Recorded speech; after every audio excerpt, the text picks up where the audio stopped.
Step up transformer में जो इधर वाले वाइंडिंग्स, ये जो टर्न्स है ना, टर्न्स जो एन सेकेंडरी के टर्न्स हैं वो ज़्यादा होते हैं एन प्राइमरी के टर्न से। इस कारण से यहाँ पर जो आउटपुट वोल्टेज है ये ज़्यादा होती है इनपुट वोल्टेज से, ठीक है। और करंट उल्टा होता है, सेकेंडरी में जो करंट है वो कम होती है प्राइमरी की करंट से। ऐसा क्यों होता है करने का? वोल्टेज बढ़ता है और करंट घटता क्यों है? बताओ श्लोक,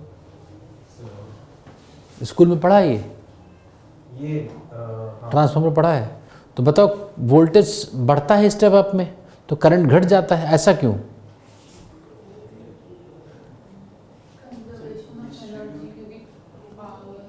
पावर कंजर्व होता है। अगर आइडियल ट्रांसफार्मर है,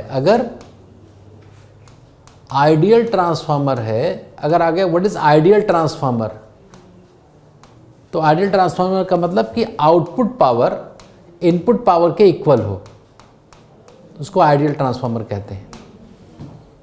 और पावर होता है V इंटू आई, इसका मतलब V इंटू आई का मल्टीप्लिकेशन कांस्टेंट है।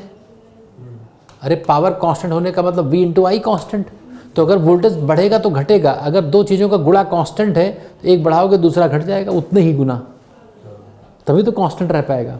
सो since power is constant, so on increasing the voltage current gets reduced by same factor. जितना गुना वो बढ़ेगा उतना गुना कम हो जाएगा। समझ गए? तो आइडियल ट्रांसफार्मर का मतलब क्या होता है? What do understand by ideal transformer?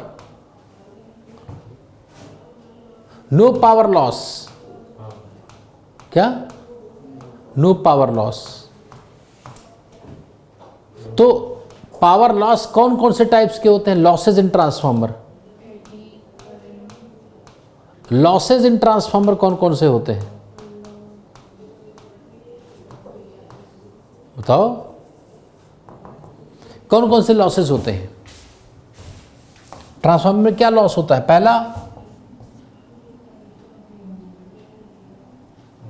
पहला है आयरन लॉसेस।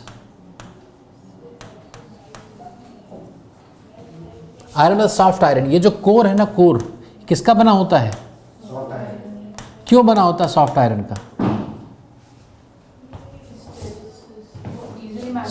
क्योंकि ये मैग्नेटाइज होता है। Soft iron is a good magnetic substance, तो मैग्नेटाइज होता है तो अच्छा इंडक्शन होगा, तो फ्लक्स अच्छा लिंक होता है। आयरन लॉसेस, आयरन लॉस मतलब कि जो इसका कोर है उसके लॉसेस होते हैं। क्या लॉसेस होते हैं आयरन के? एक होता है हिस्टेरेसिस लॉस। क्या? Hysteresis loss. और दूसरा होता है eddy current losses due to क्या? ये क्या होता है? हिस्टेरेसिस क्या होता है? हाँ, हिस्टेरेसिस ग्राफ मैंने एक बनवाया था एक दिन,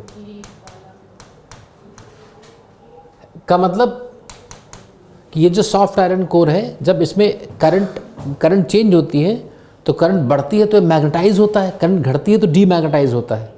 तो जब भी कोई भी सबस्टांस हो उसको मैग्नेटाइज करो फिर डीमैग्नेटाइज करोगे तो हीट हो जाता है। तो हीट एक डिसिपेशन है, एनर्जी का लॉस कराता है। तो क्या होता है हिस्टेरेसिस लॉस का मतलब क्या है? Due to magnetization and demagnetization, due to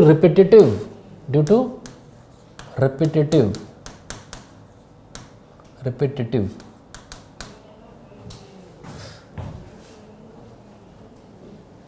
magnetization and demagnetisation.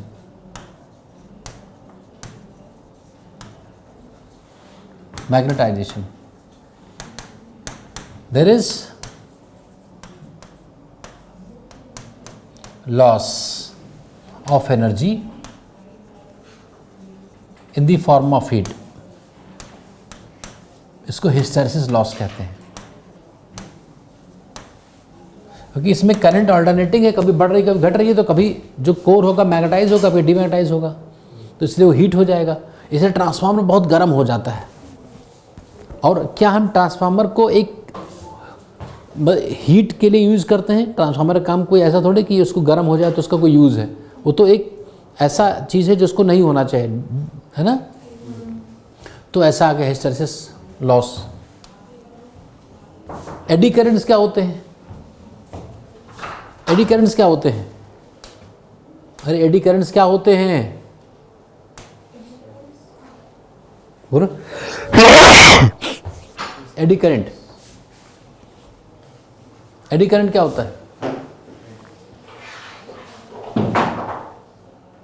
Eddy current, eddy current, अरे क्या कर तुम लोग? Induced current on the surface of a metal, induced current on the surface of a metal.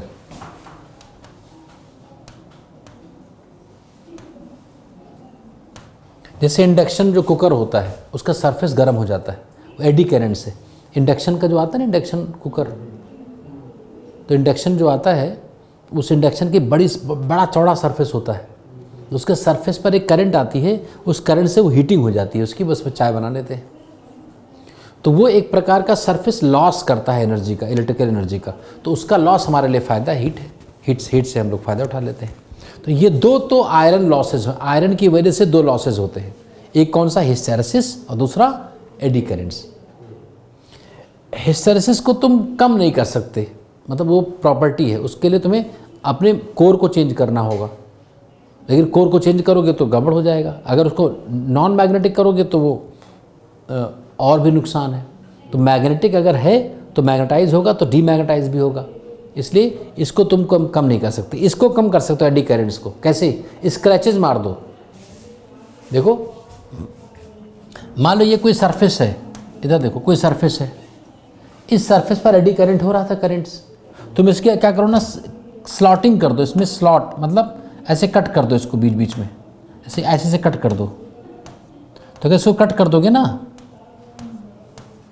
तो करंट का जो वो होता है, जब इसको कट कर दोगे तो वो सर्किट कंप्लीट नहीं हो पाएगी। इससे बीच में कट हो गया तो कोई लूप कंप्लीट होने पर ही तो करंट फ्लो होती है। अगर तुमने लूप कट कर दिया तो करंट फ्लो नहीं होगी।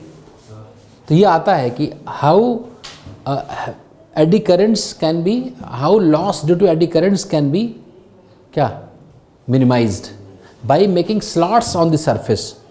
जो जालीदार कोर यूज़ करना है उस पर ऐसे कट मार दो, स्क्रैच। इसीलिए जो इंडक्शन कुकर आता है, इंडक्शन, उस पर स्क्रैचेस नहीं पड़ने चाहिए, नहीं तो उसमें एडी करंट्स कम होंगे तो लॉस हो जाता, तो अच्छी गर्म हीटिंग नहीं होगी। इसीलिए उसके जो पैन होते हैं अलग से आते हैं, नॉन स्क्रैचेस, है ना, ताकि उस पर स्क्रैच ना पड़े। अरे इंडक्शन वाले अलग टाइप के वेसल्स भी तो आते हैं कि रखने वाला हो, स्क्रैच वाला नहीं। उसको ऐसे धुलना माजना नहीं है, उसको कैसे रगड़ दो, उसको तो ख़राब हो जाएगा, स्क्रैच पड़ जाएगा। तो जो करंट कंप्लीट, अरे करंट एक लूप में तो फ्लो करती है, अब तुमने कट कर दिया तो करंट फ्लो ही नहीं होगी। समझ गए कि नहीं? अब आगे लिख लिया ना इतना। दूसरा लॉस क्या है? और कौन सा लॉस है? Copper loss. क्या है? Copper losses. कॉपर लॉसेस क्या है? जो वाइंडिंग्स है ना, जो टर्न्स हैं, अरे प्राइमरी पर तुमने टर्न बनाया ना यहाँ, मत लिखो, टाइम दूंगा लिखने का। इसके ऊपर जो ये है, ये तार ही तो है। तार कितना भी अच्छा हो उसका रेजिस्टेंस होता है, रेजिस्टेंस तो उसमें I2RT हीटिंग होगी, तो इस तार में भी हीटिंग होती है। तो कॉपर लॉसेस क्या? I2RT heating loss, joule heating. ये वाली हीटिंग होती है ना I2RT, है ना, ये heating in primary and secondary, इन कहाँ प्राइमरी एंड सेकेंडरी वाइंडिंग्स।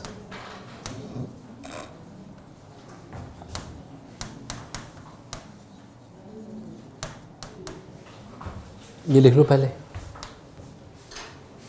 ये लॉसेस हैं इतने। Copper loss, iron losses. Iron losses में दो लॉसेस हैं और कॉपर लॉसेस में एक ही लॉस है, जो उसमें करंट वाली लॉस होती है। जो वायर है ना, वो वायर गर्म हो जाता है। एक तो उसकी सरफेस गर्म हुई जिस पर वो लपेटा गया है, और वो तार भी गर्म हो गया।